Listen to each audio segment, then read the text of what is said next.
है हमारा एक न्यू सीरीज, जिसमें सीरीज का नाम आज से इसको रखते हैं। ये है हमारा सीरीज बेट 4000 प्लस एमसीक्यूज और ये है असिस्टेंट प्रोफेसर का। आपको ये ज्ञात होगा कि इसका क्लास नोट्स आप सभी ने मंगवा रखा है। जी हाँ, इसका प्राइस आप लोगों को डाक भार के साथ 500 रुपया में 200 से प्लस का पेज के साथ आपको क्लास नोट्स मिलता है जो एमसीक्यूज है, और इसी का ये है हमारा क्लास, यानी ये क्वेश्चन उसी बुक का है, उससे कहीं भी कोई अंतर नहीं। जी हाँ, और आप लोगों को राज एजुकेशन प्लेटफॉर्म पर डेली 3 क्लास मिलेगा, आपसे प्रॉमिस करते हैं। मैं हूं आपका अपना राज सर। राज एजुकेशन ऑफिशियल पर आप सभी का स्वागत करते हैं। एकदम नए सिरे से हम लोग नेट लेवल के कंटेंट के साथ आप लोगों से डेली मिलेंगे।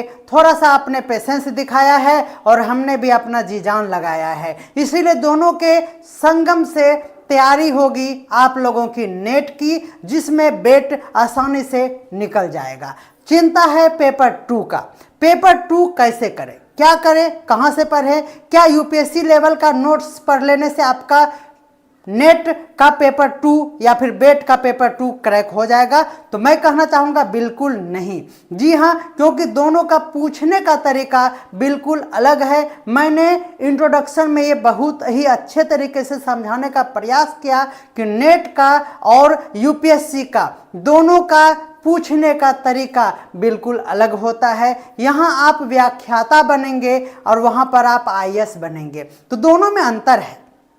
यहाँ आपको थ्योरेटिकल नॉलेज अच्छे से होना चाहिए, और चूंकि आपने पीजी कर रखा है तो आपने पीएचडी भी कर रखा होगा, तो बहुत सारी बातें हैं जहाँ पर कि आपको समझदारी से अपने इस बचे हुए कम समय में आप लोगों को करना होगा नेट या फिर बेट की तैयारी। तो चलिए, इतनी बातें अगर आपको समझ में आ गया है तो आप सिलेबस भी जान चुके हैं।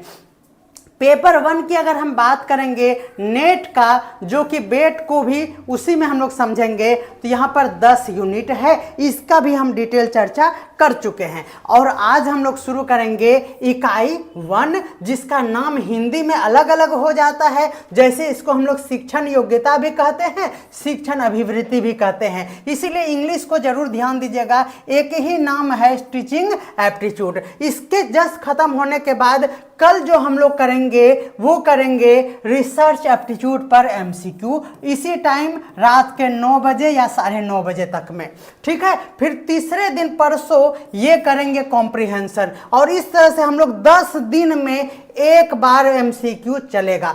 फिर से 11वें दिन का मॉक जो होगा, फिर हम लोग आएंगे वापस यूनिट 1 पर, और फिर 20वें दिन तक ये चलेगा। फिर 21वें दिन हम लोग यूनिट 1 पर आएंगे, और जब तक एग्जाम नहीं होगा मॉक टेस्ट का श्रृंखला थमने वाला नहीं है, प्रॉमिस करते हैं, ठीक है। तो चलिए, अब भाषण बाद में। पेपर 2 के बारे में भी हम बहुत अच्छा स्ट्रेटजी लाए हैं आप लोगों के लिए। चिंता नहीं कीजिएगा जब तक राज सर है। जी हाँ, राज सर है मतलब राज सर है, तो आपको किसी भी चीज़ का चिंता नहीं करना है, चाहे वो यूपीएससी की तैयारी कर रहे हैं या फिर नेट की तैयारी कर रहे हैं। तो चलिए, इकाई 1 जिसका नाम है शिक्षण अभिवृत्ति और टीचिंग एप्टीट्यूड, सबसे आसान नाम है।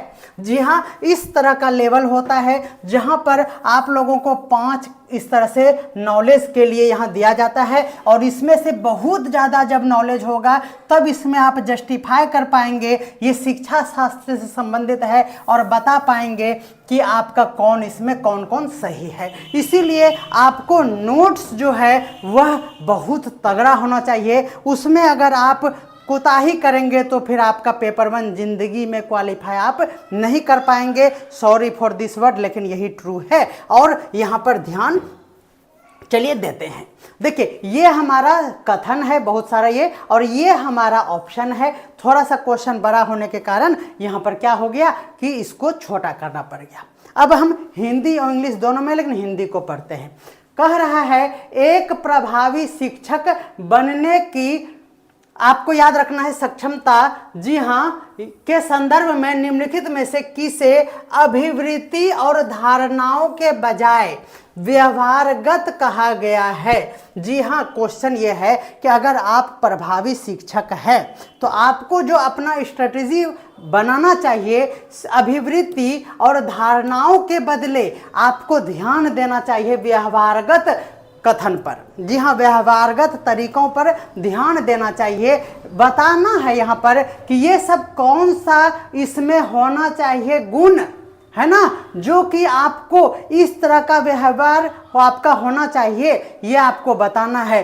क्या आपको नियंत्रण बिंदु पर ज़्यादा ध्यान देना चाहिए, संप्रेषणीयता होनी चाहिए, ठीक है ना। एक प्रभावी शिक्षक के लिए क्या क्या जरूरी है, क्या प्रबंधन और निगरानी होनी चाहिए, या फिर शिक्षक का उत्साह उसके लिए जरूरी है, या फिर मूल्यांकन और फीडबैक मुहैया कराना ये जरूरी है। जी हाँ, जल्दी से इसका जवाब दीजिएगा, ध्यान दीजिएगा। अगर आप यहाँ पर बात करें, सबसे पहले एक प्रभावी शिक्षक के लिए क्या होना चाहिए, संप्रेषणीयता होनी बहुत ही जरूरी है।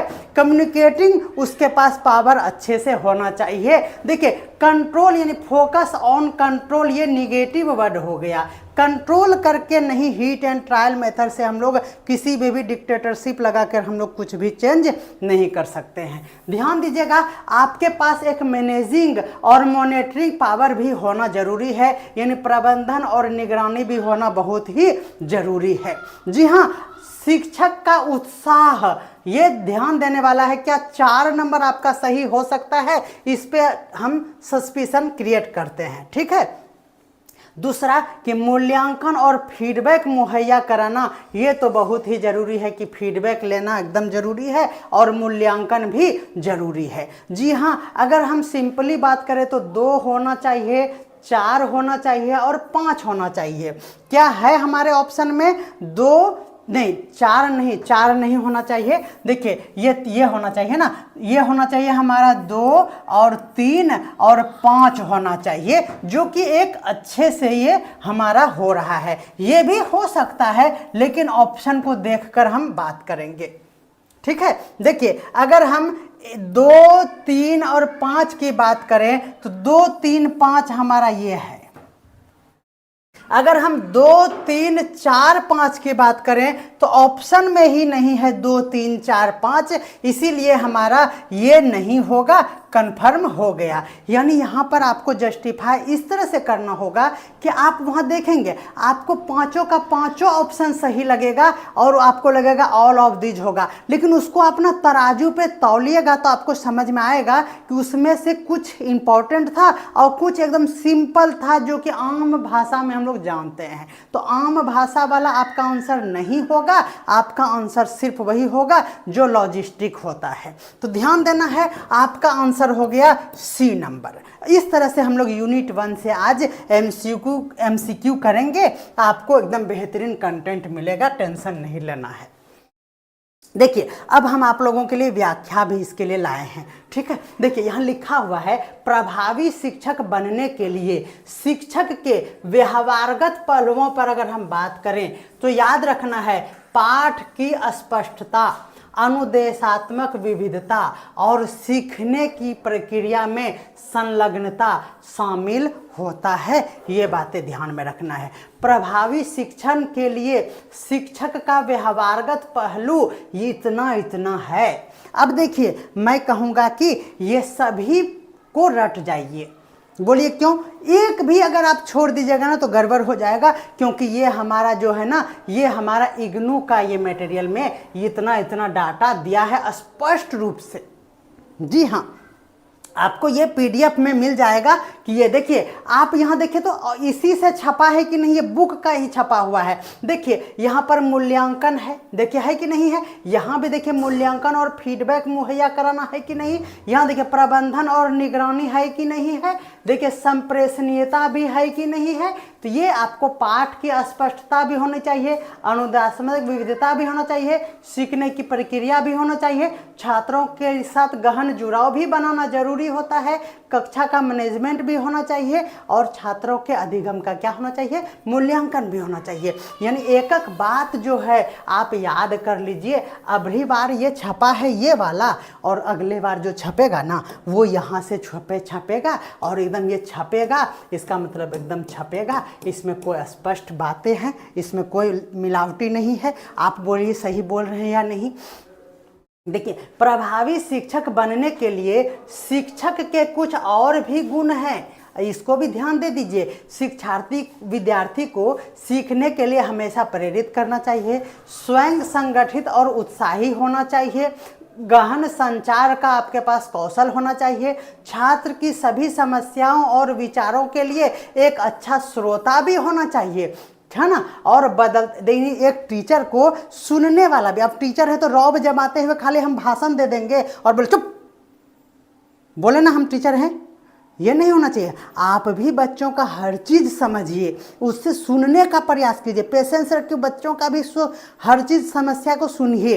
यही होता है। छात्र की समस्याओं और विचारों के लिए शिक्षक को एक अच्छा श्रोता भी होना चाहिए और बदलते परिवेश के अनुकूल उनका व्यवहार होना बहुत ही जरूरी है। बोलिए आपको अच्छा लग रहा है या न कंटेंट। हमारे साथ जो भी जुड़े हुए हैं, इतने रात को लाइव आएंगे, हम रोज़ 9 बजे आएंगे और 9 बजे बोलेंगे ना तो आप ध्यान रखिएगा कि 9:30 तक हम आएंगे, है ना। देखिए ध्यान दीजिएगा, हम स्ट्रगल कर रहे हैं तो आप जान ही रहे हैं कि आते आते ना हमको लेट हो जाता है ना। इसीलिए थोड़ा सा कोऑपरेट कीजिएगा ना, मज़ा आएगा। इतना ही हमको चाहिए, ज़्यादा हमको ऑडियंस नहीं चाहिए। देखिएगा दूसरा क्वेश्चन, बहुत सारा क्वेश्चन है, एकदम लगे रहिएगा। हार्ड वर्क ही होगा की ऑफ सक्सेस, ठीक है ना। उच्च शिक्षण संस्थानों में प्रयोग लाई जाने वाले अध्यापक विधियां, जहाँ दिया दीजिएगा अध्यापक विधियों की निम्नलिखित सूची में से उस विधि की पहचान कीजिए जो अधिगम कर्ता केंद्रित होते हैं। यानी इसको क्या बोलते हैं, लर्नर सेंटर्ड बोलते हैं, जिसको हम लोग क्या बोलते हैं, शिक्षार्थी केंद्रित होना चाहिए। यानी शिक्षार्थी के लिए मन के अनुकूल कौन कौन सा यहाँ पर कार्य होता है। बहुत सारा चीज़ है, आप जानते हैं, उसका लिस्ट आपको हम दे देंगे, चिंता नहीं करना है। देखिए क्या अगर अधिगम करता है, विद्यार्थी गदगद हो जाए कि हाँ ये मास्टर जी जो है ना मस्त मास्टर जी है जैसे राज सर, तो क्या क्या नीड है बच्चों को ये ध्यान रखना है। तो ध्यान दीजिएगा। अब हम बोलेंगे कि प्रोजेक्ट वर्क दे दीजिए, बच्चा बोलेगा प्रोजेक्टे बनाते बनाते तो हम पस्त हो जाते हैं, तो ये बढ़िया बात नहीं हुआ, ठीक है ना। देखिए चॉक एंड टॉक ये क्या होता है ना, ये इस पर भी व्याख्या हम लाए हैं, इसीलिए चिंता एकदम नहीं करना। देखिए लाए हैं ना यहाँ पर, तो एकदम चिंता नहीं करना है, मेरे रहते चिंता नहीं करना है, ठीक है। ये क्या है, ये भी नहीं होगा, अभी व्याख्या कर देंगे। देखिएगा, देखिए दृश्य श्रव्य माध्यम के साथ व्याख्यान, ये भी नहीं होगा। बोलिए क्या है, दृश्य श्रव्य का माध्यम होगा और बच्चे को दृश्य अच्छा से दिखता ही नहीं है, तो कहाँ हुआ अधिगम सेंटर्ड। अब उसको सुनाई भी कम देता है, कहाँ हुआ शिक्षार्थी के सेंटर्ड में, तो ये भी नहीं होगा, ठीक है ना। देखिए कंप्यूटर की सहायता से अगर आप शिक्षण देते हैं तो आजकल ध्यान रखना है कि बच्चों को बड़ा ही मज़ा आता है कंप्यूटर की सहायता से कोई भी चीज़ डिजिटल माध्यम से पढ़ना।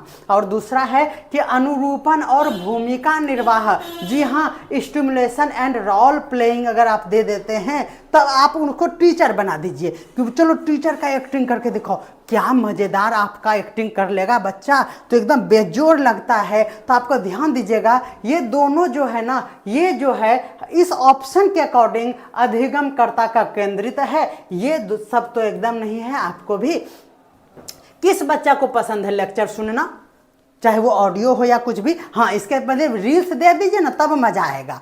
तो ध्यान दीजिएगा, इसका मतलब हुआ 4 और 5 अगर ऑप्शन में रहता तो हम तो गदगद हो जाते। देखिए 4 और 5 यानी बी नंबर आपका आंसर बिल्कुल सही है। 2 का डी नहीं होगा, बी नंबर आंसर बिल्कुल सही होगा। और यही तो है डिफ़िकल्टी लेवल, जो ये प्रीवियस पेपर है, ये नेट का क्वेश्चन है, इसमें कोई दो राय नहीं है, एकदम स्पष्ट रूप से आपको समझ में आया होगा। डी नंबर आंसर नहीं होगा, आपको हम यहाँ व्याख्या कर देते हैं, ध्यान दीजिएगा। कह रहा है शिक्षार्थी केंद्रित दृष्टिकोण शिक्षार्थी या फिर प्रशिक्षक के बीच, देखिए प्रशिक्षक मतलब ये हो गया शिक्षक, है ना, विद्यार्थी और शिक्षक के बीच एक गतिशील संबंध का समर्थन करता है। कैसा संबंध होना चाहिए दोनों के बीच में? तो एक गतिशील संबंध होना चाहिए। दूसरा बात देखिए, आगमनात्मक शिक्षण दृष्टिकोण छात्र संचालित निर्देश का एक रूप है, इसको एकदम याद कर लीजिए। देखिए ध्यान दीजिएगा कि इतना जो ये है ना विधि, ये सब जो है वो छात्र से संबंधित है, यानी अधिगमकर्ता केंद्रित है, ये बातें ध्यान रखना है। समस्या आधारित शिक्षण, परियोजना आधारित शिक्षण, केस आधारित शिक्षण और खोज और शिक्षण, ये सभी है जो ये क्या है इसमें से शामिल है, ये बातें ध्यान रखना है। परियोजना कार्य यह एक शिक्षार्थी केंद्रित है। परियोजना कार्य यहाँ पर हमारा क्या है, ये परियोजना कार्य जो है ये ध्यान रखना है आप लोगों को। परियोजना कार्य देखिए यहाँ 1 नंबर में ऑप्शन में ही इस तरह का नहीं था, इसीलिए हम लोग यहाँ पर देखिए कोई भी विधि जो है हमारा ना वो 2-3 तरह के रूल को फॉलो करता है। अगर ऑप्शन देखिए यहाँ पर अभी हम देखिए यहाँ लिख के बता रहे हैं कि परियोजना कार्य जो है ना वह शिक्षार्थी केंद्रित है, लेकिन जो नेट ने पूछा ना यहाँ पर वो इस 1 नंबर को यहाँ पर इंक्लूड ही नहीं किया। अगर 1 किया तो उसके साथ 2 और 3 लगा दिया, इसलिए ऑप्शन के अकॉर्डिंग हम लोग यहाँ पर क्या करेंगे, कंपेयर करेंगे कॉन्सेप्ट को, और जो सबसे ज़्यादा सटीक होगा ना वही आपका आंसर होगा। यहाँ देखिए यहाँ अदरवाइज परियोजन कार्य ही होता और आप कहेंगे हम चैलेंज करेंगे, लेकिन ऐसा नहीं है। सब जो है ना विधि 16-17 विधि है और सब विधि जो है वह क्या करता है तो एक दूसरे में एकदम घुसेर के एकदम मर्ज करके और एकदम पगला देता है। तो आपको क्या करना होगा, कंपेयर करके पढ़ना पड़ेगा कि कौन स्पष्ट रूप से शिक्षार्थी केंद्रित है। ये बातें कुछ दिख नहीं रहा है, कुछ दिख नहीं रहा है, ये क्या हो गया,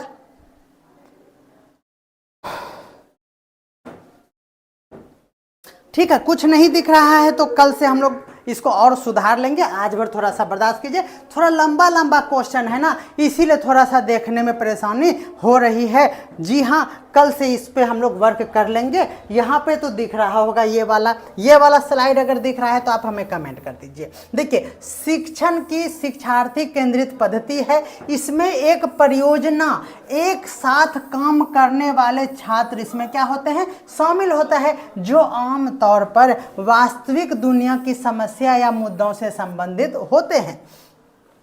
छात्रों को सीखने का स्वामित्व लेने और आलोचनात्मक सोच और समस्या समाधान की कौशल को विकसित करने के लिए परियोजना कार्य है। अब यहाँ से क्वेश्चन बनता है कि अगर आपको स्वामित्व का लेने के लिए सीखना और आलोचनात्मक सोच के साथ साथ समस्या समाधान का कौशल विकसित करने वाला कौन सा हमारा विधि है, तो यहाँ ध्यान रखना है परियोजन कार्य है। और इसको हम लोग थ्योरी में और अच्छे से समझेंगे। हमने इस पीडीएफ को शेयर करने के लिए बनाया है और आपको इसमें ये कंटेंट मिल जाएगा, इतनी सारी इंफॉर्मेशन आपको मिलेगा। यहाँ देखिए चौक एंड टॉक के बारे में भी बात किए हैं। छात्र ज्ञान के लिए यह निष्क्रिय प्राप्तकर्ता होते हैं। यहाँ पर छात्र जो है वो निष्क्रिय कहलाता है, यहाँ एक्टिव नहीं हुआ, ठीक है ना। इस तरह से हमने यहाँ पर एक एक चीज को इंक्लूड कर लिया है। तो ये आप देख लेंगे, आराम से पढ़ लेंगे, आपको पीडीएफ एकदम रोज के रोज आपको मिल जाएगा। सर प्लीज पेपर 2 मेरा पीजी में बॉटनी है, कब से क्लास स्टार्ट कीजिएगा। बिल्कुल धैर्य रखिए, हमने हर एक प्रोफेसर से अच्छे से बात करके समझ बूझ लिया है और आप लोगों को व्याख्याता मेरा कंटेंट मेरे द्वारा लिखा हुआ, बस एक्सप्लेनेशन जो है हमारे अलग अलग प्रोफेसर साहब करेंगे। कंटेंट पर वर्क मैं ही कर रहा हूँ, क्योंकि हमें पता है कि कंटेंट को अच्छे से सजाना हमें आता है, ठीक है। आपको घबराना नहीं है, क्वेश्चन आसान भी नेट में पूछता है। देखिए प्रीवियस पेपर में कह रहा है शिक्षण के टीएल मॉडल का क्या अर्थ होता है। जी हाँ, टीएल मॉडल मतलब समझते हैं टीचिंग लर्निंग मॉडल। ये इसका अर्थ क्या होता है, ये आसान सा क्वेश्चन पूछा था। क्या आपको बताना है शिक्षण और अधिगम निराश्रित कार्य है, इसका अर्थ यही होता है। निराश्रित कार्य मतलब इंडिपेंडेंट, जी हाँ, है ना। आश्रित मतलब डिपेंड और निराश्रित मतलब इंडिपेंडेंट, ठीक है। तो ये होगा क्या, नहीं, ये शिक्षण और अधिगम आश्रित है, निराश्रित नहीं होगा, ठीक है। शिक्षण और अधिगम अभिन्न रूप से संबंधित है, जी हाँ, इंटीग्रली रिलेटेड है, ये आपको नहीं, ये भी नहीं होगा। शिक्षण का लक्ष्य अधिगम है। अब देखिए, शिक्षण अधिगम का कारण है। अब आप ऑप्शन थोड़ा सा ध्यान दीजिएगा तो आपको समझ में आएगा कि शिक्षण का लक्ष्य अधिगम है, शिक्षण अधिगम का कारण है, या फिर शिक्षण और अधिगम अभिन्न रूप से एक दूसरे से संबंधित है, या शिक्षण अधिगम निराश्रित है। टीएल मॉडल को अगर हम लोग आसान भाषा में कहें तो ऑप्शन एक भी समझ में नहीं आता है, लेकिन जब आप हाई लेवल के कंटेंट को एमए इन एजुकेशन के नोट्स से जब आप पढ़ेंगे ना, तब आपको ये बात स्पष्ट रूप से समझ में आएगा। और हर एक बुक का लाइन इंपॉर्टेंट होता है, एक भी लाइन को आप इग्नोर नहीं कीजिएगा, तब आपको स्पष्ट रूप से ये समझ में आएगा क्या है टीचिंग कॉजेज लर्निंग। एक वर्ड में हिंदी को मारिए गोली, इंग्लिश में बात कीजिए, टीचिंग कॉजेज लर्निंग, ये स्पष्ट रूप से आपको समझ में आएगा। हिंदी के हजार नखरे, किस नखरे को मैं अपनाऊं, इसीलिए इंग्लिश को थोड़ा सा अपना लीजिए, आपका कल्याण हो जाएगा। जी हाँ, देखिए, टीचिंग एम्स एट लर्निंग। अब यहाँ देखिए, एम्स नहीं है, एक वर्ड में हम समझा देंगे। ये देखिए, रिलेटेड है, इंटीग्रली रिलेटेड नहीं है, स्पष्ट रूप से समझ में आएगा। टीचिंग लर्निंग आर इंडिपेंडेंट है, ये भी आपको, यानी आपको इंग्लिश वाला नोट्स अगर बाइलिंगुअल पढ़ाया जाए तब आपको समझ में अच्छे से आएगा। और लाइन बाय लाइन रटवाने का कार्य मेरा है, आपका नहीं, और हम रटवाएंगे, आप टेंशन बिल्कुल मत लीजिए। अधिगमकर्ता की निम्नलिखित विशेषताओं में से उन विशेषताओं की पहचान कीजिए जो क्षेत्र स्वायत्त, याद रखना है, अधिगमकर्ता से संबंधित है। अब यहाँ देखिए, ये क्षेत्र स्वायत्त अधिगमकर्ता को आप हिंदी में नहीं समझ पाएंगे। यहाँ पे देखिए, ये है हमारा फील्ड इंडिपेंडेंट लर्नर। देखिए तो कितना आसान भाषा है, फील्ड इंडिपेंडेंट लर्नर्स। अब देखिए यहाँ पर कितना बढ़िया है, आपको सब कुछ समझ में आ जाएगा। यानी आपको ये ध्यान में रखना है। और यहाँ पर ABCD दिया हुआ है और नीचे में आपको ऑप्शन दिया हुआ है, ध्यान दीजिएगा।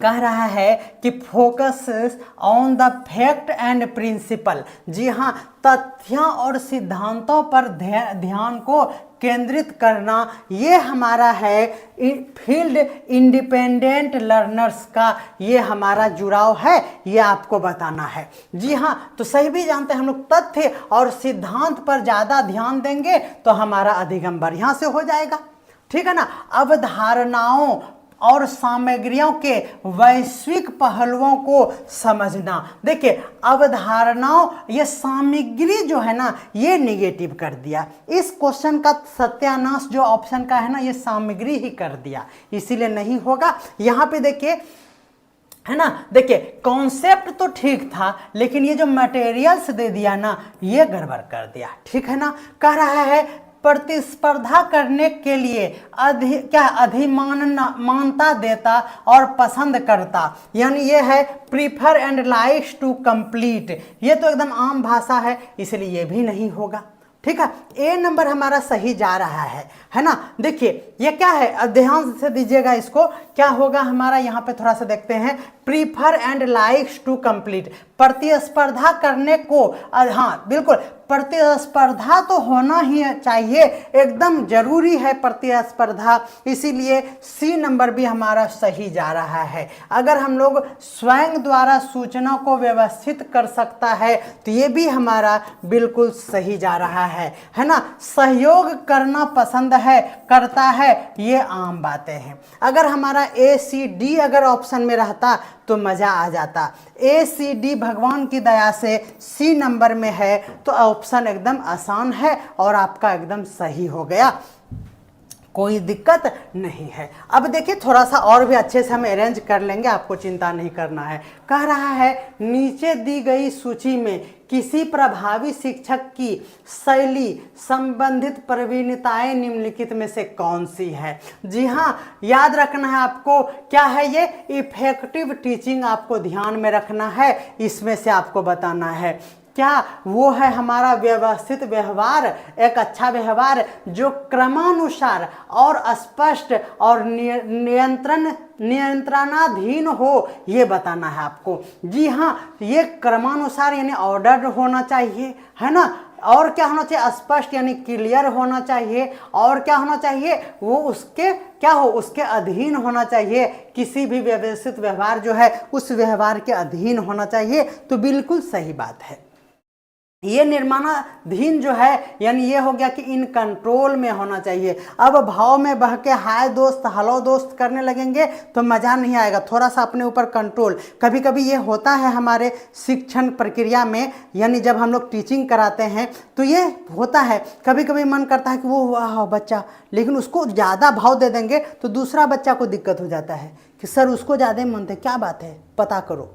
तो इसीलिए ये आपको ध्यान में रखना है कि खुद को संभाल बेबी संभाल, ध्यान रखना है। करा कि साक्षरता जिसका अर्थ सामान्य और तथा वाचन और लेखन की कुशलता हो, जरूरी है? नहीं, हमको तो नहीं लग रहा है। करा कि आत्म सामर्थ्य जिनका तात्पर्य क्या होता है कि किसी व्यक्ति की किसी कार्य को निष्पादित करने की आत्म प्रत्यक्षीकृत क्षमता, ठीक है। और क्या है यहां देखना है आपको, क्या तो सेल्फ प्रिसीव्ड जो है capacity to perform any task.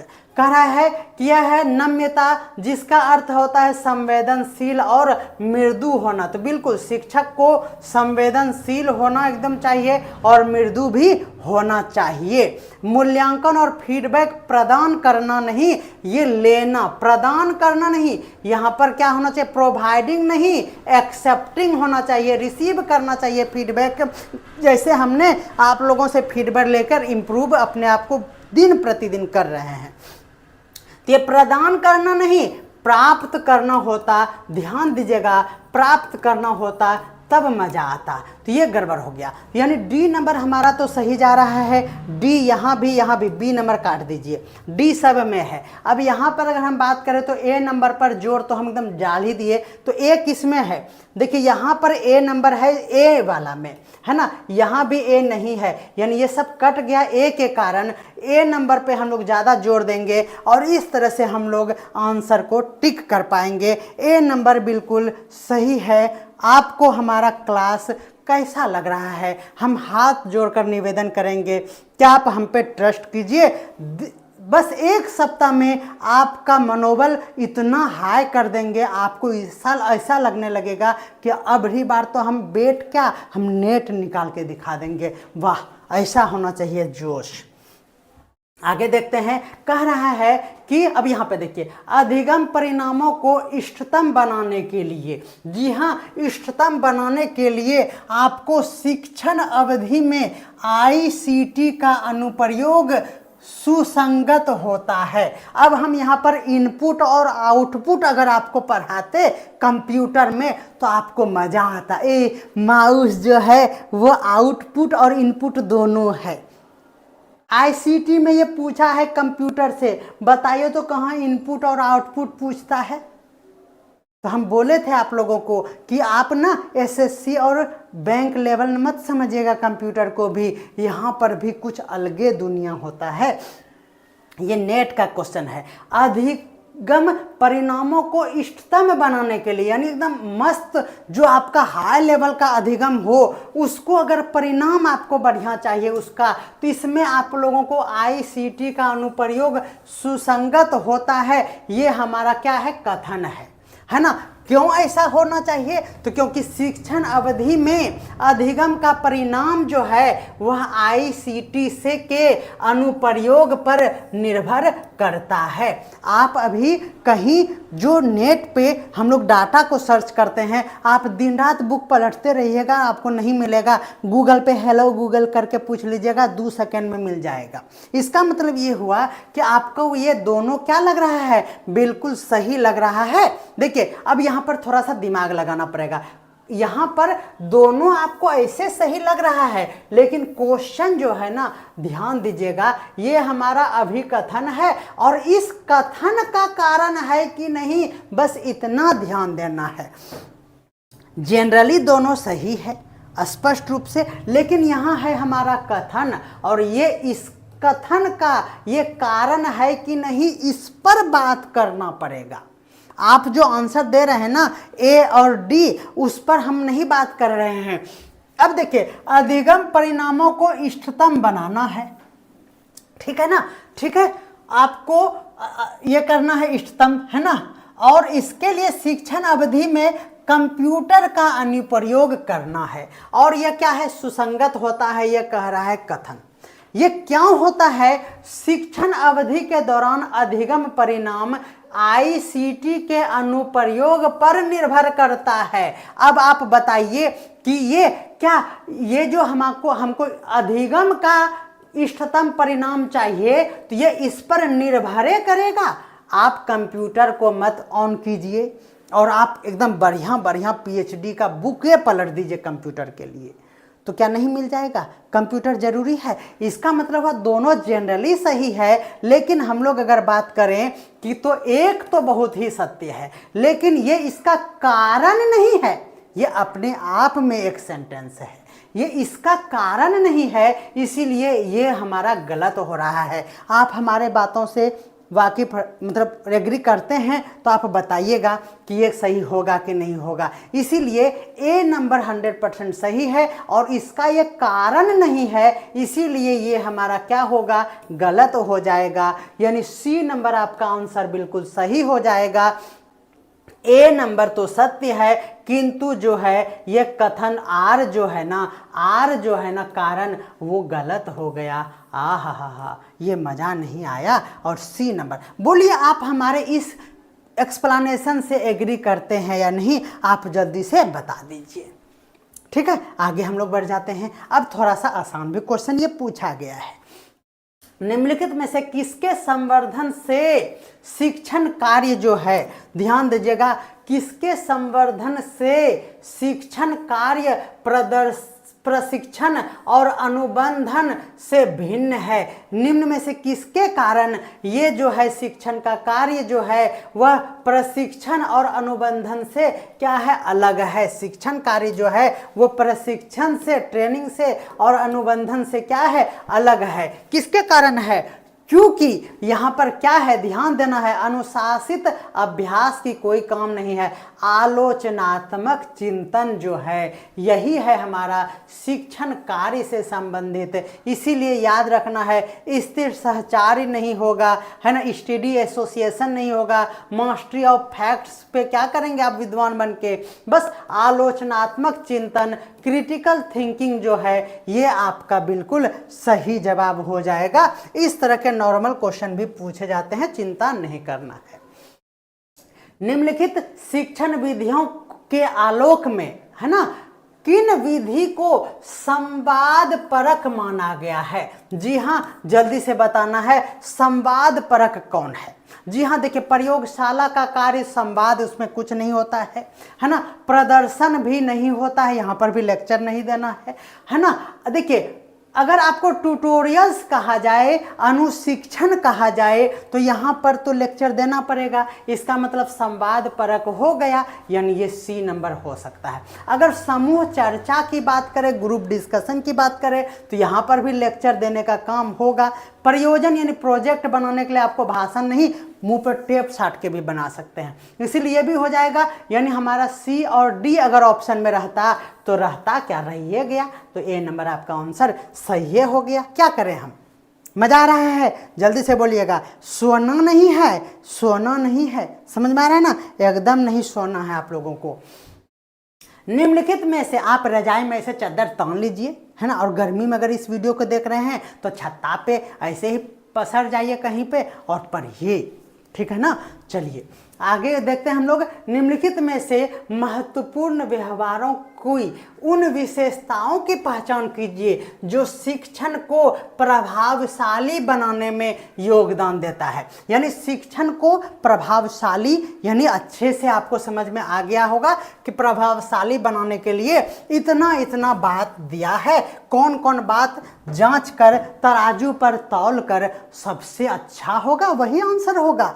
सब अच्छा है, सब आपको सही लगेगा, लेकिन उसको तवज्जो देना है ना। जो सबसे मस्त मस्त वाला होगा ना वही आपका आंसर होगा। ध्यान दीजिएगा, कह रहा है कि पाठों की स्पष्टता जिसमें अधिगमकर्ताओं को विचार स्पष्ट किए जाते हैं। आहा, क्या ऑप्शन है रे बाबा, ये तो एकदम सही होगा, अदरवाइज तो हम जान दे देंगे चापाकल में कूद के। एकदम ये सही होगा। अगला कह रहा है कि प्रश्न पूछना जिसमें तथ्य और अवधारणाओं हो। अरे बाप रे, ऐसा अगर आप पूछिएगा ना तो दूसरे दिन बच्चा स्कूल वो नहीं आएगा। तो ये तो एकदम गड़बड़ बात हो गया। सही बात या गलत? एकदम गलत हो गया। अगर पूछताछ ऐसा करना जिसमें उत्तर प्राप्त करने और आग्रहण संबंधित चेष्टा, अगर आप प्रश्न बच्चा से पूछ रहे हैं और आपके मन में हो रहा कि उत्तर नहीं दिया तो उसको पक्का लतियाएंगे और ये उम्मीद किया कि तुम काहे नहीं दिया आंसर है, तो ये गलत बात हो गया, एकदम गड़बड़ बात हो गया। तो ये भी हमारा क्या हो गया, निगेटिव। कहाँ भाग गया रे भाई? हाँ, यहाँ है। चलिए, तो ये भी क्या हो गया, चेष्टा। एकदम आप गंदे बात ये नहीं करना है, ठीक है ना। अगला है हमारा शिक्षक कार्य अभिविन्यास जो स्पष्ट रूप से परिभाषित यूनिट के निष्कर्षों पर केंद्रित हो। आहा, बेजोर, ये तो एकदम अच्छा बात है, ठीक है ना। अगला है अधिगम प्रक्रिया में लगना जिसमें विद्यार्थी द्वारा अधिगम में लगाए जाने वाले समय समाविष्ट हो। जी हाँ, ये तो पॉजिटिव है, कोई दिक्कत नहीं है। लेकिन हम लोग अब छांटेंगे, ये तो एकदम हथौड़ी इसमें ठोक दिए कांटी कि ये तो होगा ही होगा। दूसरा ये वाला क्या है, ये तो एकदम छांट दिए हैं, ये भी एकदम मस्त मस्त है। अब इस पे हमको सस्पिशन हो रहा है। इसका मतलब जिसमें बी और क्या हो गया, जिसमें ए और डी होगा, पहले उसको देख लीजिए। ए और डी यहां पर है और कहीं है ये नहीं है, कहीं है ये नहीं है, कहीं है ये नहीं है। हैया हैया हुआ हुआ, सी नंबर आंसर एकदम हुआ।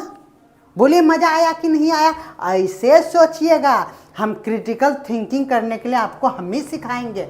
समझ में आ रहा है ना? हाँ, आगे चलते हैं।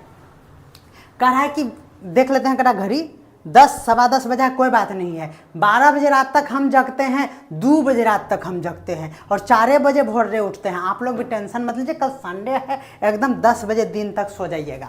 चलिए, विद्यालयी अधिगम में योगदान देने वाले निम्नलिखित में से कौन से कारक है जिन्हें सामाजिक दक्षता के रूप में माना जाता है? विद्यालयी अधिगम में योगदान देने वाले, जी हाँ, निम्नलिखित में से कौन से कारक है? बहुत सारे कारक है जो विद्यालयी अधिगम में योगदान देता है, जिनमें क्या हो, सामाजिक दक्षता के रूप में वर्णन किसको कहेंगे कि वो सामाजिक दक्षता से संबंधित है।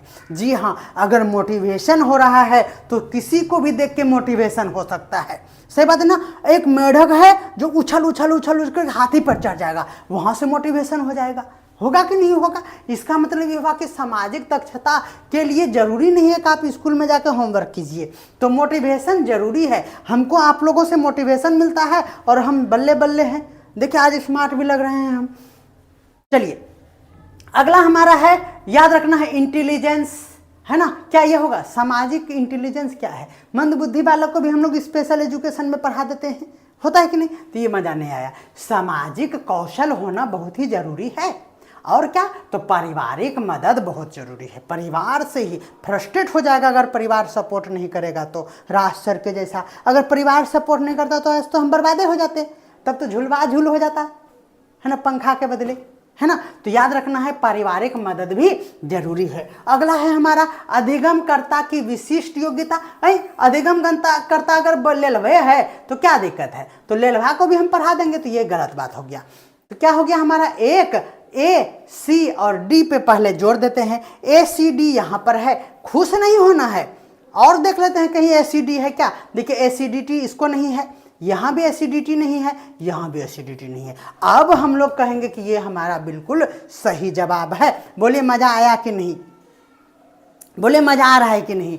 ऐसे ही धैर्य से हमारे साथ बने रहिएगा, ठीक है ना। नेट क्या, हम कुछ निकलवा देंगे आप लोग से, टेंशन नहीं लेना है।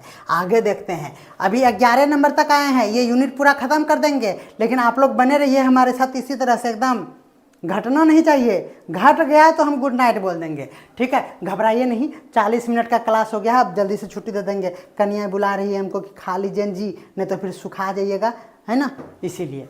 चलिए, कह रहा है कि शिक्षक और अधिगमकर्ता की भूमिका के बारे में। जी हाँ, शिक्षक यानी हम, और अधिगमकर्ता यानी विद्यार्थी यानी आप। कोई दिक्कत है कि भूमिका के बारे में किस विचार संप्रदाय को अधोलिखित, मतलब इधर जो सिद्धांत लिखा हुआ है, का प्रतिपादन किया, है ना। कह रहा कि शिक्षक की भूमिका निर्देशक की न होकर परामर्शदायी होना चाहिए। यतः अधिगमकर्ता जो है बालक की रुचि को ध्यान में रखकर अगर उसे क्या सीखना है इसका ख्याल अगर करता है। ये क्या कहलाता है, नीचे में से आपसे ये पूछा जा रहा है। जी हाँ, देखिए अब ये जो है ना, ये लपेटू क्वेश्चन था, हम इसको इसीलिए इसमें इंक्लूड किए कि ये लपेटू क्वेश्चन नेट में पूछ दिया था, है ना। और पूछने वाले को ही पता नहीं चला कि इसका आंसर हम कह दें। अब आप ही देख लीजिए, ये है हमारा क्या, शाश्वतवाद, प्रगतिवाद, सारग्राहितावाद और पुनर्रचनावाद। अब सब में बाद बोला और यहाँ स्टार लगा दिया। क्या हुआ, एनटीए ने इस प्रश्न को क्या किया, इस पर गोबर लीप दिया, विलोपित कर दिया, इग्नोर जिसको इंग्लिश में बोलते हैं, तो इग्नोर कर दिया। तो हम काहे इस पे दिमाग लगाएंगे, आपको लगाना है तो लगाइए, लेकिन हम कहेंगे दिमाग नहीं लगाइए, क्वालिफाइंग है, बस एकदम मस्त मस्त कॉन्सेप्ट जो हम ही पढ़ाएंगे ना, खाली वही पढ़िएगा और अपने मन से पढ़िएगा ना। तब तो सोच लीजिए कि 1992 ईस्वी के बाद अब 1900 नहीं 2092 में निकलेगा। इसीलिए सोच लीजिएगा, हम ही जो पढ़ाएंगे वही पढ़िएगा, हम इशारा किधर करें आप समझिएगा। आगे चलते हैं, कह रहा है कि शिक्षक की परोक्ष। अब बोलिएगा इतना महीन टाइपिंग कर दिए, एक स्लाइड में नहीं देते तो हम पगला जाते समझाने में। हम पढ़ रहे हैं ना, आवाज सुनिए। कह रहा है कि शिक्षक की परोक्ष रणनीतियों के अंतर्गत, जी हाँ, शिक्षण अधिगम उपागम। अब ये क्या होता है, किस डायनासोर का नाम है, तो ये कॉन्सेप्ट क्लास में बताएंगे, उसके लिए पैसा देना पड़ेगा, ऐसे नहीं, ये फ्री है, एकदम बिल्कुल फ्री। ये जो है 9 बजे रात को फ्री फोकट में, ठीक है। लेकिन अगला जो है वो 699 में ही आपको वीडियो मिलेगा सब थ्योरी का, पेपर 1 के लिए। लेकिन आज हम खुश हैं, काहे पता नहीं, ठीक है, काहे खुश है उसका नहीं पता, कारण बता पाएंगे, बराबर यहाँ कारण है। इसीलिए आज ऑफर है, 2-4 दिन में जल्दी से निपटा दीजिए 499 में, ठीक है। 65 का दीजिए, मजे में पेपर 1 खत्म, पूरा वीडियो मिल जाएगा आपको, PDF वाला भी। तो आज रात में 2-4 ठो ले लीजिए एडमिशन, हम भी खुश हो जाएंगे, कन्या भी मेरी खुश हो जाएगी, ठीक है। चलिए, तो ये बात आपको स्पष्ट रूप से समझा दे रहे हैं। 2-4 दिन में फिर 699 कर देंगे हम, तो जल्दी से मिल जाइए, यहाँ ले लीजिए इसको, कन्या से नहीं इसको ले लीजिए, ठीक है। आगे बढ़ते हैं हम लोग, तो अब यहाँ तक छोड़ देते हैं, रात हो गया ढेर, ठीक है ना। अब पेट में हाथी कूद रहा, चूहा कूद रहा था 7 बजे, अब हाथी कूद रहा है, तो इसको आज यहीं विराम देते हैं। आपको कैसा लगा जल्दी से बोलिए, है ना। आपको ये ध्यान में रखना है कि comedy nights with Kapil Sharma नहीं, आपको रास बिहारी शर्मा शो देखना है रात को 9:30 बजे। जी हाँ, 9 बजे ही टाइम है, लेकिन देर हो जाती है, इसीलिए कल मिलेंगे आप लोगों को के साथ 9 बजे, मतलब 9:30 बजे, आधा घंटा इंटरनेशनल लेट। कोई दिक्कत है, हमारे साथ बहुत सारे, हाँ वाह एकदम होगा, आप टेंशन मत लीजिए, मस्त। रात को हम इतना आपको हंसवा भी देंगे ना मनती में, क्या आप भूल जाइएगा। Comedy nights with Kapil Sharma, हम रास बिहारी शर्मा है, हाँ बहुत बढ़िया।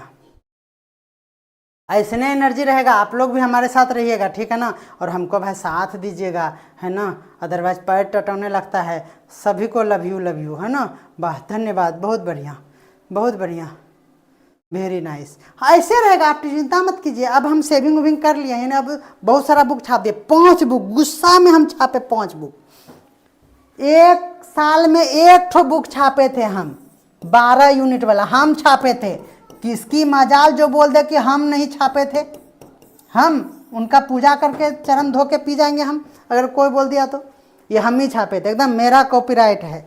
साल भर में 1 बुक, और ऐसा ही हमको डिमोटिवेट कोई आदमी कर दी ना कि हम 5 बुक 1 महीना में छाप दिलिए। हा, गर्दा उड़ा दिए। देखिएगा, दिखाते हैं, रुकिएगा, कहीं जाइएगा नहीं है। देखिए मम्मी जी, देखिए, दिखाएं, गिरना नहीं। देखिए, सबसे कल लेटेस्ट बुक है, आप लोग इसमें फीडबैक दिए हैं मज़े से।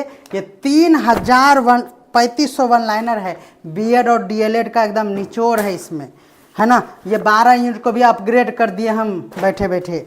और क्या और दिखाएंगे। और देखिए 2000 MCQ प्रधानाध्यापक के लिए लाए हैं, क्या बात करते हैं। और ये देखिए एकदम डायनासोर है ये, देखिए क्या है, 3500 MCQs है इसमें। क्या बात करते हैं, कहाँ से क्वेश्चन पूछेगा। और किसी दिन हम पे भी केस हो जाएगा क्या, बोलेगा राज सर के नोट से क्वेश्चन आउट करवा दिया था, इसी से छप गया पूरा। देखिएगा किसी दिन हम जेल चल जाएंगे, हमको जेल जाना भी बहुत शौक है।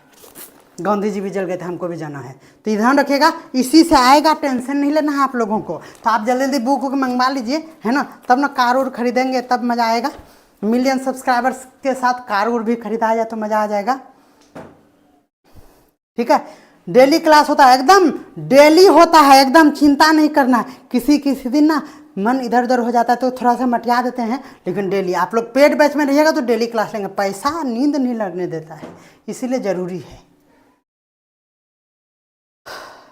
5 भेज, ये सर देखेंगे। सर आपको तो भेज दिया, आपको कल चल जाएगा, आपको तो पहले ही भेज दिए। हाँ सर, क्या पूछते हैं सर, क्या बोलते हैं आप भी। शुरू में रुकिए, पेने किधर रख दिए। हे प्रभु, सर इतना बढ़िया नोट्स सर बनाए हैं हम, दिन रात और भोर जग के। देखिए ये जो है ना, ये बेट 4000 MCQs, ये बुक का नाम है। शुरू में बताए थे कि इस क्लास नोट्स बुक का दाम है 499, इसमें MCQs है। ये जो क्लास है ना, उसी बुक का क्वेश्चन है। तो कितना अच्छा है, आप देख लीजिए डेमो, ठीक है। सर बेट का भी बुक मिलेगा, बिल्कुल बेट का बुक है। बोले तो ये MCQs वाला का 500 दाम है, ठीक है। 250 पेज है इसमें, ठीक है। तो 250 पेज का मात्र 500 रुपया दाम है, ठीक है। ये हुआ MCQs, है ना। और ये 10 यूनिट का थ्योरी भी ला रहे हैं, लेकिन अभी नहीं, 1 सप्ताह लगेगा। इसका भी दाम जो है ना वो 500 रुपया ही रखेंगे, चिंता नहीं करना है।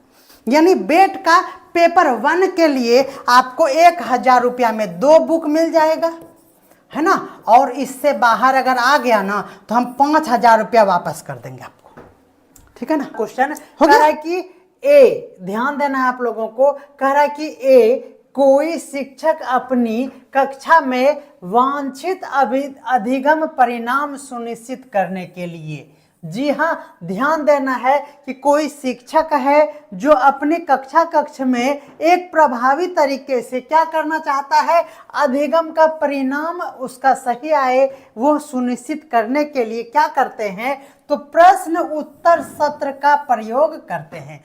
क्या करते हैं, ध्यान दीजिएगा, प्रश्न उत्तर सेशन का उन्होंने क्या किया, एक आयोजन किया, प्रयोग किया। और कहता है कि इस प्रक्रिया में वह किसी विद्यार्थी द्वारा दिए गए कुछ उत्तरों के लिए निम्नलिखित प्रकार की टिप्पणी करता है। क्या करता है, हाँ, आप अगर सही है तो ये याद रखना है कि इसमें से कौन सही है, उत्तम, ये इसमें से निम्नलिखित में से किसका उदाहरण माना जाएगा। जी हाँ, आपको इस डिस्कशन में शिक्षक ने स्टूडेंट से कहा कि हाँ, क्या कहा, ध्यान देना है, हाँ, आप सही हैं। और उनको क्या दिया गया, उत्तम की श्रेणी में उन्हें ये शब्दों से उसे नवाजा गया। तो आप इसे क्या समझेंगे, ये क्वेश्चन पूछा जा रहा है। क्या इसे पॉजिटिव फीडबैक कहा जाएगा, क्या इसे नकारात्मक फीडबैक कहा जाएगा, तो ये गलत हो गया। क्या इसको कन्फर्मेटरी फीडबैक कहा जाएगा, जी हाँ संपुष्टि परक फीडबैक कहा जाएगा, या फिर ये करेक्टिव फीडबैक यानी सुधारात्मक फीडबैक कहा जाएगा। आपको कमेंट में इसका जवाब जल्दी से देना है। हमारे साथ जो भी लाइव जुड़े हैं वह एक बार इस वीडियो को शेयर कर दीजिए और आप भी इसे कमेंट में आंसर दीजिए। अगर आप कमेंट नहीं कर पा रहे हैं, मैं देख रहा हूं कि लाइव जितने हैं वो कमेंट नहीं कर पा रहे हैं, तो आप एक बार सब्सक्रिप्शन बटन को चेक कर लीजिए। क्या पता आपका चैनल सब्सक्राइब है या नहीं, एक बार चेक करेंगे। सब्सक्राइब होगा तो ही आप कमेंट करने योग्य होंगे, इसीलिए एक बार चेक कर लीजिए। जी हाँ, जब कभी किसी शिक्षक के द्वारा प्रश्न उत्तर के सत्र में जब इस तरह के जवाब दिया जाए, हाँ आप सही हैं, और आपको उत्तम वर्ड कह के अगर आपको ये नवाजा जाता है कि आपको एक श्रेणी दिया जाता है कि उत्तम का, तो ध्यान देना है यह किसका उदाहरण है। तो आपको ये याद रखना है कि यह क्या कहलाएगा। तो सबसे पहले तो नकारात्मक फीडबैक नहीं होगा, ये संपुष्टि परक फीडबैक भी नहीं होगा, सुधार की कोई बात ही नहीं है। इसका मतलब ये हुआ कि पॉजिटिव फीडबैक का एक उदाहरण इसको हम कह सकते हैं। तो चलिए नेक्स्ट क्वेश्चन देखते हैं।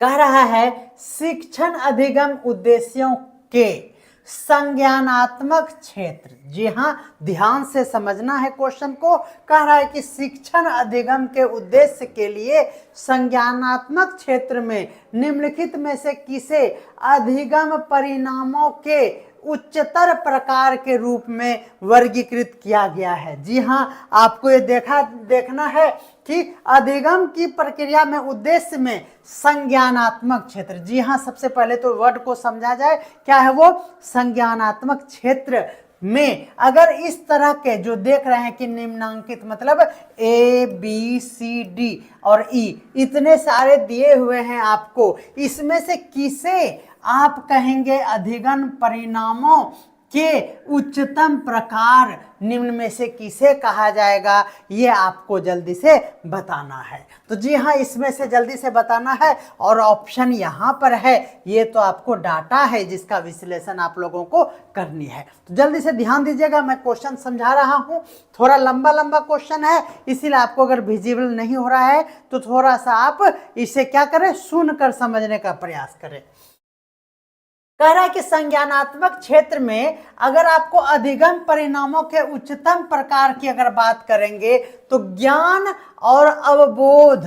जी हाँ, आपको कह रहा है कि नॉलेज एंड कॉम्प्रिहेंशन, इससे कोई मतलब नहीं है। ध्यान देना है, अवधारणात्मक तथ्यों का विश्लेषण। जी हाँ, अधिगम का परिणाम अगर आपको उच्चतर चाहिए तो ध्यान देना है कि जो भी अवधारणाएं हैं, जो भी कॉन्सेप्चुअल एलिमेंट है, उसको एनालिसिस करना बहुत ही जरूरी है। इसीलिए ये तो एकदम स्पष्ट रूप से सही है। आगे हम देखते हैं, कह रहा है कि application of acquired knowledge and skill. जी हाँ, अर्जित ज्ञान और कौशल का अनुप्रयोग। जी हाँ, अधिगम के परिणामों को उच्चतर प्रकार में समझने के लिए आपको अर्जित ज्ञान और कौशल का अनुप्रयोग भी आना चाहिए, इस पर हमको शंका हो रहा है। आगे हम लोग देखते हैं, क्या आपको ये लगता है कि संश्लेषण जिसमें विचारों की एक सृजनात्मक व्यवस्था निहित हो, तो बिल्कुल एक संश्लेषण आपको बहुत ही जरूरी है, ये हो सकता है। यहाँ पर अर्जित ज्ञान और कौशल की बात कही गई है, इसका मतलब ये है कि आप पहले से कुछ ज्ञान रखते हैं, ऐसा जरूरी नहीं है, इसीलिए इस पे हमको डाउट हो रहा है। आगे देखते हैं, मूल्यांकन। ध्यान देना है, मूल्यांकन जिसमें आंतरिक एवं बाह्य मानकों के अनुप्रयोग द्वारा निर्णय लिया जाता है। ये बेहतरीन पॉजिटिव लाइन है कि मूल्यांकन ऐसा जिसमें आंतरिक और बाह्य भी दोनों तरह के मानकों को क्या किया जाएगा, समाहित किया जाएगा। अगर ऐसा निर्णय होता है तो यह भी बेहतरीन लाइन है।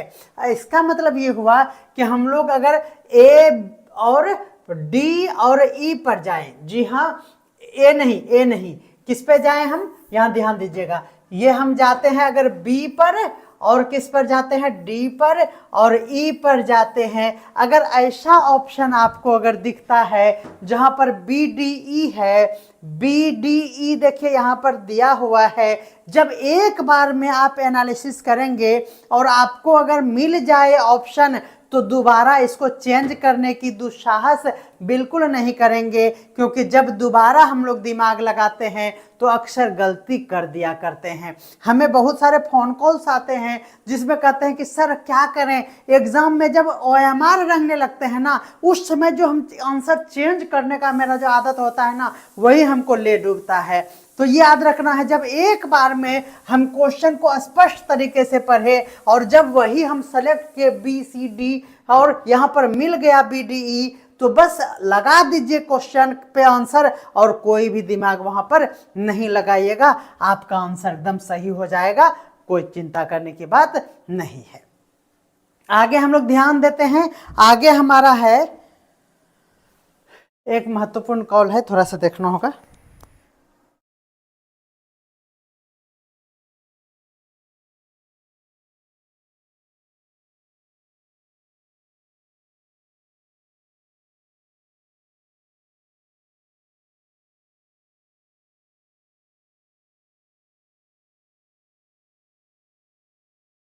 चलिए नेक्स्ट देखते हैं, हमारे पेड ग्रुप से कॉल था, तो आप देख पाएंगे कि जब हमारा आप पेड ग्रुप को ज्वाइन करेंगे तो लाइव के दौरान भी अगर पेड मेंबर्स का कॉल आता है तो हम पिक किए और उनको बताए कि क्लास चल रहा है, आप क्लास पहले कर लीजिए। जी हाँ, तो ये है आपको हमारे तरफ से विशेष फैसिलिटी। मात्र कितना, तो बस आपको अभी 699 में ज्वाइन करना है संपूर्ण पेड बैच बेट और नेट के लिए, पेपर 1 के लिए। जी हाँ, पेपर 1 के लिए। अब वो हमारा सभी ऑफर खत्म हो चुका है और अब हमारा रेट है 699, जिसमें आपको पेपर 1 में आप लोगों को कंप्लीट मॉक भी मिलेगा और थ्योरी सेक्शन भी मिलेंगे और इसके साथ 1 लाइनर सीरीज भी आपको मिलेगा।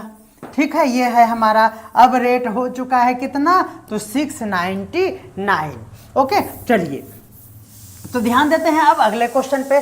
कह रहा है कि given the below are 2 statement, यहाँ नीचे में 2 कथन दिया गया है, ध्यान से समझिएगा कथन को। जी हाँ, अगर सब्सक्राइब नहीं किए हैं तो आप कमेंट नहीं कर पा रहे होंगे, आप पहले जाके कट कीजिए कमेंट सेशन को और वहाँ पे सब्सक्रिप्शन बटन पर क्लिक कीजिए, फिर आप कमेंट कर पाएंगे। जी हाँ, ध्यान देना है, कथन है कि इष्टतम निष्पादन परीक्षण। जी हाँ, ध्यान देना है, इष्टतम निष्पादन परीक्षण परीक्षार्थियों के ज्ञान और उसकी योग्यता की चरम सीमा के आकलन हेतु अभिकल्पित है। ठीक है, यहाँ कह रहा है कि इस इष्टतम निष्पादन परीक्षण आपने किया है ना, परीक्षार्थियों के ज्ञान और उसकी योग्यता की चरम सीमा का आकलन हेतु अभिकल्पित किया गया। ठीक है, अब कह रहा है कि कथन 2 कह रहा है विशिष्ट उत्तर परीक्षण परीक्षार्थियों के व्यवहार और अभिलक्षणों के मापने हेतु अभिकल्पित होते हैं। अब दोनों कथन दिया हुआ है, कह रहा है कि उपयुक्त कथनों के आलोक में बहुत सारे विकल्प दिए हुए हैं, आप इसमें से बताइए कि कौन सा इसमें सही है, यह आपको जल्दी से बताना है। इसका आंसर क्या होगा, आपको इसका कमेंट में जवाब देना है। ध्यान दीजिएगा, कह रहा है कि ये दोनों आपको क्या लग रहा है, बिल्कुल सही है। इष्टतम निष्पादन परीक्षण परीक्षार्थियों के लिए ज्ञान और उसकी योग्यता को की चरम सीमा के आकलन हेतु अभिकल्पित की गई है, बिल्कुल सही जवाब है। ठीक है। उसी तरह से विशिष्ट उत्तर परीक्षण परीक्षार्थियों के लिए क्या है, उनके व्यवहार और अभिलक्षणों का मापन हेतु एक अभिकल्पित होता है। ये भी हमारा सही है। इसका मतलब ये है कि यहाँ पर क्या है, 1 और 2, जी हाँ ध्यान रखना है, 1 और 2 दोनों बिल्कुल सही है। इस तरह का क्वेश्चन आपसे एग्जाम में पूछे जाएंगे। ध्यान देना है, नीचे 2 कथन दिए गए हैं, एक है अभिकथन और दूसरा में उसका तर्क दिया हुआ है। अभी जो क्वेश्चंस पूछे थे उसमें 2 कथन है और उस दोनों स्टेटमेंट को सही या गलत ये बताना है। लेकिन यहाँ पर क्या है, एक अभिकथन है और दूसरा उसका तर्क दिया गया है। जैसे हम कहते हैं कि उसने 5 रोटी खाया, तो तर्क देते हैं क्योंकि वो बहुत भूखा था, 10 दिन से वो नहीं खाया था। तो उसी तरह से यहाँ पर भी आपको अभिकथन दिया गया है और उसका यहाँ पर तर्क भी दिया गया है। कह रहा है कि निर्माणात्मक मूल्यांकन। देखिए, जब ये थ्योरी क्लास में हम लोगों का मूल्यांकन आएगा तो जितने भी प्रकार के यहाँ मूल्यांकन देख रहे हैं उस पे हम लोग विस्तृत चर्चा करेंगे, उसका एग्जाम्पल लेंगे, उसका MCQs भी उसके साथ इंक्लूड करेंगे। ये थ्योरी क्लास में होगा। निर्माणात्मक मूल्यांकन उसे कहते हैं जब क्या होता है, शिक्षण अधिगम व्यवस्था में सुधार की गुंजाइश एवं संभावना तलाशने का प्रयास होते हैं। निर्माणात्मक याद रख लीजिएगा, आज ये परिभाषा आप याद ही कर लीजिए कि निर्माणात्मक मूल्यांकन किसको कहते हैं। निर्माणात्मक मूल्यांकन उसको कहते हैं जिसमें कि सुधार की गुंजाइश होती है, या फिर हम चाहते हैं कि उस अधिगम व्यवस्था में क्या हो, कुछ ना कुछ इम्प्रूवमेंट हो और वो संभावना उसमें हम ढूंढ लेते हैं और उसमें सुधार कर लेते हैं। यह क्या कहलाता है, तो निर्माणात्मक मूल्यांकन कहलाता है। ये क्या है, इस प्रकार का मूल्यांकन अनौपचारिक होता है। ये बातें कहाँ तक सही है ये आपको जल्दी से कमेंट करके बताना है। जी हाँ, ध्यान देना है, बिल्कुल सही बात है कि निर्माणात्मक मूल्यांकन आपको याद कर लेना है कि यह एक अनौपचारिक मूल्यांकन है। ये भी आपको क्वेश्चंस पूछा जा सकता है कि निर्माणात्मक मूल्यांकन जो है वह किस प्रकार का मूल्यांकन है। तो आपको ध्यान में रखना है कि यह एक अनौपचारिक मूल्यांकन होता है तथा अनुदेशन और शिक्षण की अवधि में ही यह क्या होता है, निर्माणात्मक मूल्यांकन एक घटित होता है, एक उसी का प्रोसेस कहलाता है। इसका मतलब ये हुआ कि पहला कथन बिल्कुल सही है और ये उसी को क्या कर रहा है, तर्क के साथ जस्टिफाई कर रहा है। इसका मतलब हुआ कि 1 और 2 यानी A और R दोनों जो है वो सही है और R जो है ना, ये जो है A की सही व्याख्या बिल्कुल कर रहा है और ये A नंबर आपका आंसर क्या हो जाएगा, बिल्कुल सही हो जाएगा। बोलिए स्पष्ट रूप से समझ पा रहे हैं या नहीं, आप हमें कमेंट करके बता दीजिएगा। निम्नलिखित में से कौन सा कथन शिक्षण की विचार मंथन विधि, जी हाँ, शिक्षण के बहुत सारे विधि हैं, हम लोग सभी जानते हैं कि लगभग हम लोग नाम सुने हुए हैं लेकिन काफ़ी कन्फ्यूजन होता है। तो शिक्षण की विधि हम लोग सीटेट के लेवल पर अलग तरीके से पढ़ेंगे, ठीक है ना। उसी शिक्षण विधि की व्याख्या हम लोग हेडमास्टर और बीईओ के लिए भी पढ़े, लेकिन जब आप नेट के लेवल का आप पढ़ेंगे टीचिंग एप्टीट्यूड में तो आपको एकदम व्याख्याता यानी लेक्चरर के जैसा आपको कॉन्सेप्ट चाहिए। लेकिन अभी क्या होता है ना कि हर किसी के द्वारा ऐसा कॉन्सेप्ट पढ़ा दिया जाएगा जो सीटेट में, जिसका कोई भी आप लोगों के सामने कोई भी वैल्यू नहीं होगा उस एग्जाम का, उस तरह का लेवल आपको कंटेंट दे देना, ये बहुत बड़ा क्या है, गुनाह है हमारे द्वारा। तो ध्यान रखना है आप लोगों को कि यहाँ पर जो है ना एक भी जो ऑप्शन मिलेगा आपको सीटेट लेवल का शिक्षा शास्त्र नहीं मिलेगा, ये बहुत ही हाई कोटि का है। ध्यान रखना है कि शिक्षण का विचार मंथन विधि, जी हाँ, शिक्षण का विचार मंथन विधि जो है का सर्वोत्तम ढंग से कौन वर्णन करता है ये आपको जल्दी से बताना है। जी हाँ, क्या विचारों की वृहत मात्रा का उत्पादन एक शिक्षण विधि का विचार मंथन विधि है, बताना है आपको।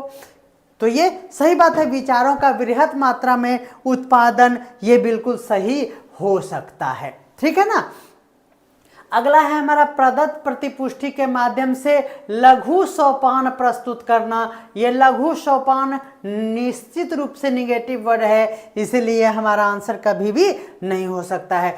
सुबोध भाषा में विषय वस्तु का प्रस्तुतिकरण विचार मंथन प्रक्रिया में ये सुबोध भाषा का विषय वस्तु का इंक्लूड होना ये भी स्पष्ट रूप से समझ में आता है कि इसका हिस्सा नहीं होगा। अगर हम लोग बात करें क्या तो सहभागियों के बीच विषय यानी थीम पर आधारित अन्योन्य क्रिया किया जाए, ये भी इसका नहीं है। आप कहेंगे कि सर इसका कन्फ्यूजन कैसे दूर होगा, तो यह आपको इस विधि में जितना भी आपको विधि दिया हुआ है आपके सिलेबस में है ना, उसको अच्छे से थ्योरी क्लास में हम लोग करेंगे, तो बिल्कुल भी चिंता करने की बात नहीं है।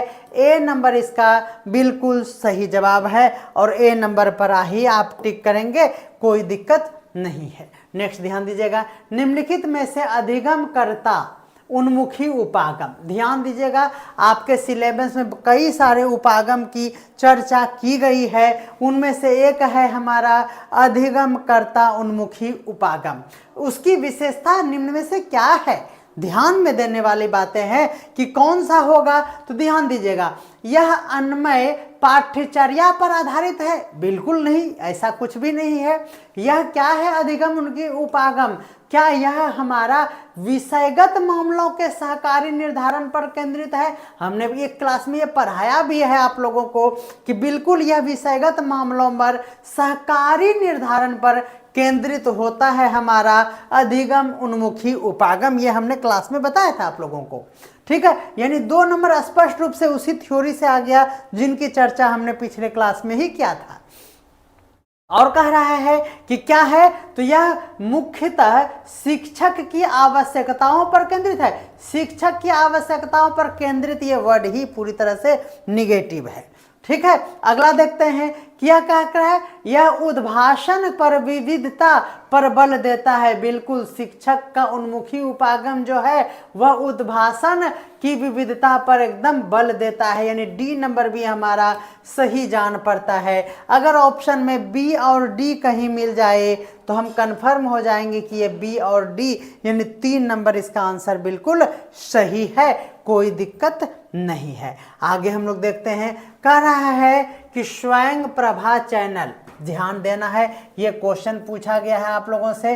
स्वयं प्रभा चैनल कहाँ के BISAG से आयोजित यानी अपलिंक्ड है, ये आप लोगों को बताना है। जी हाँ, आपको जल्दी से बताना है BISAG जो है वह किससे जुड़ा हुआ है, कहाँ से है, तो ध्यान रखना है आप लोगों को। इसका आंसर हो जाएगा BISAG, ये गांधीनगर में है। ध्यान देना है आपको, यहाँ पर आप इसका कमेंट में जवाब दीजिएगा कि इसका फुल फॉर्म क्या होता है। जल्दी से कमेंट करके बताइएगा कि इसका फुल फॉर्म क्या होता है, ये आपको जल्दी से बताना है। चला भैया, ठीक है, तो चलिए आगे हम लोग देखते हैं। अगला है हमारा, नीचे 2 कथन फिर से दिया हुआ है। ध्यान दीजिएगा, नीचे 2 कथन दिए गए हैं।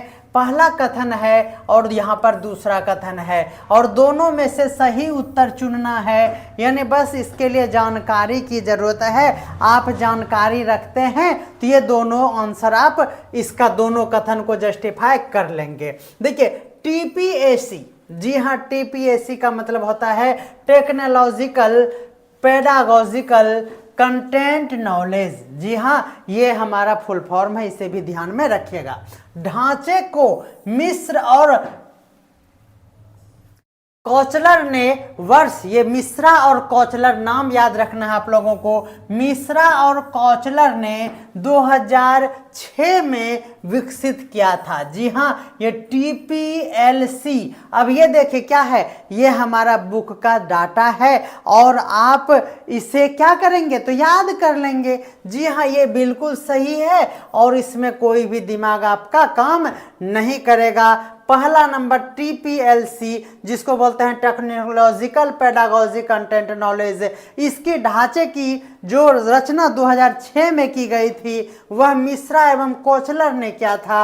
ये बिल्कुल सही बात है। यहाँ पर दिया गया है TPAC के ढांचे में कुल 6 घटक है, तो ऐसा कुछ भी नहीं था उसमें, तो इसीलिए ध्यान रखना है।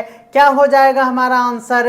1 नंबर तो सही है किंतु 2 नंबर तो ये बिल्कुल गलत है, और ये 3 नंबर हमारा आंसर बिल्कुल सही दिख रहा है, कोई किंतु और परंतु इसमें नहीं है। नेक्स्ट ध्यान दीजिएगा, निम्नलिखित में से कौन सा कथन आकलनात्मक पद्धतियों में, ध्यान देना है, आकलनात्मक पद्धतियों में संकलनात्मक आकलन जिसको समेटिव इवैल्यूएशन कहते हैं, इवैल्यूएशन कहते हैं, इसका सर्वोत्तम वर्णन निम्नलिखित में से कौन है, आपको ये बताना है। जी हाँ, ध्यान देते हैं, आकलनात्मक पद्धति में सकलनात्मक जिसको समेटिव इवैल्यूएशन कहते हैं उसके बारे में नीचे दिया गया है, ध्यान दीजिएगा। कह रहा है कि शिक्षक कक्षा में विद्यार्थियों के संदेहों का निवारण करता है, डाउट्स को क्लियर करता है। आकलनात्मक पद्धति में याद रखना है ऐसा कुछ भी नहीं है। शिक्षक पाठ्यक्रम में का कार्य पूरा होने के बाद उसे ग्रेड प्रदान करना ही हमारा ये समेटिव इवैल्यूएशन कहलाता है। ये 2 नंबर आपका बिल्कुल सही है। शिक्षक कक्षा में विद्यार्थियों के साथ अंतःक्रिया के दौरान फीडबैक लेना इसका प्रकार नहीं है। शिक्षक फीडबैक फिर से आ गया, ये भी इसका नहीं होगा। दैट मीन्स हमारा 2 नंबर आंसर बिल्कुल सही जा रहा है। 2 नंबर आपका आंसर बिल्कुल सही है। ध्यान देना है आपको। अगला कह रहा है, निम्नलिखित में से किस शिक्षण स्तर में अधिगमकर्ता को अवधारणाओं के सकारात्मक दृष्टांतों के बीच विभेद करने का अवसर प्राप्त होता है? सकारात्मक दृष्टांतों के बीच विभेद करने का अवसर प्रदान किस स्थिति में किया जाता है? तो ध्यान देना है, ये विभेद करने का जो स्थिति है, हमारा स्तर है, वह है हमारा अंडरस्टैंडिंग लेवल जिसको अवबोध स्तर कहा जाता है। ये इसका क्या हो जाएगा? बिल्कुल सही जवाब हो जाएगा। और यूनिट 1 में जो हमारा 4000 MCQs का सीरीज है जिसको 4K सीरीज कहेंगे, और वो है यूनिट 1 में उस बुक में आप लोगों को 1 से 25 तक हमने क्वेश्चन दिया है, और उसी का आज ये 25वां क्वेश्चन है। और क्वेश्चन क्या कहता है? कह रहा कि शिक्षण के दौरान, ध्यान देना है आप लोगों को, शिक्षण के दौरान किसी शिक्षक के वे कथन जो अभ्यर्थियों को या विद्यार्थियों को स्वयं या दूसरे के किसी उत्तर से सविस्तार प्रतिपादित करने के लिए प्रोत्साहित करता है। अगर कोई विद्यार्थी है जो कि अपना उत्तर को जस्टिफाई कर पाता है किसी अन्य साथियों से, उसको निम्नलिखित में से किस तरह से हम लोग इसको देखते हैं? तो जब हम लोग अपना क्वेश्चन को दूसरे के हिंट्स से समझ लेते हैं तो उसको कहते हैं क्या? तो उसको कहते हैं हम लोग प्रोबिंग, जिसको विशेष परीक्षा, हिंदी में तो बहुत ही टफ है, इसको क्या कहते हैं? तो प्रोबिंग कहते हैं। तो ध्यान देना है, प्रोबिंग का मतलब होता है कि आप अगर किसी उत्तर को नहीं जान रहे हैं या फिर आपको उस पर डाउट्स है तो आप अपने मित्रों से हेल्प ले लीजिए। वो अगर आपको उस उत्तर को देने में, विस्तार करने में आपको मदद करता है तो वो क्या कहलाता है? उसके लिए इंग्लिश में एक वर्ड है जो बहुत ही आसान है और उसको बोलते हैं प्रोबिंग। और ये सभी क्वेश्चंस नेट में पूछा गया था। जी हाँ, तो ये नेट का प्रीवियस पेपर है। अगर आपके पास प्रीवियस पेपर है या फिर मैं आप लोगों को प्रीवियस पेपर भेज दूंगा, आप हमारे ऐप पर जाकर इसका डाउनलोड भी आप कर सकते हैं इसको, और आप मैच करा सकते हैं कि नेट का किस तरह का लेवल होता है। ये सभी क्वेश्चंस नेट एग्जाम में पूछे गए थे, तो आप हमारे साथ बने रहिए। एमए इन एजुकेशन के लिए एक इन्फॉर्मेशन है कि हमने बेहतरीन शिक्षक, शिक्षा शास्त्री को आप लोगों के लिए क्लास के लिए हायर कर लिया है, और आप सभी को क्लास में एक क्लास मिला है। एमए इन एजुकेशन का पेड कोर्स भी हमने लॉन्च कर दिया है, तो आप सभी हमारे ऑफिशियल नंबर 9525175737 पर कॉल करके विशेष जानकारी ले सकते हैं। आप हमारे पेड ग्रुप को भी ज्वाइन कर सकते हैं। तो मिलते हैं अगले क्लास में जल्द ही, अगले यूनिट में। जी हाँ, इसमें अब हम लोग देखेंगे यूनिट 2 से एमसीक्यू। जी हाँ, यूनिट 2 में है हमारा रिसर्च एप्टीट्यूड। जी हाँ, और इससे बेहतरीन एमसीक्यू देखेंगे और वो होगा यूजीसी नेट के लेवल का। जी हाँ, नेट के बेहतरीन कंटेंट के साथ बेट की तैयारी हम लोग कर रहे हैं और इसका क्लास आप लोगों को डेली मिल रहा है। तो मिलते हैं अगले क्लास में जल्दी, तब तक के लिए आप हमारे साथ बने रहिएगा वनली ऑन रास एजुकेशन ऑफिशियल पेड। तो सभी को शुभ रात्रि। मिलते हैं कल अपने इसी टाइम में, और थ्योरी का क्लास के लिए आप 7 बजे का टाइम याद रखेंगे। तो मिलते हैं अगले क्लास में जल्दी, तब तक के लिए सभी को बाय बाय।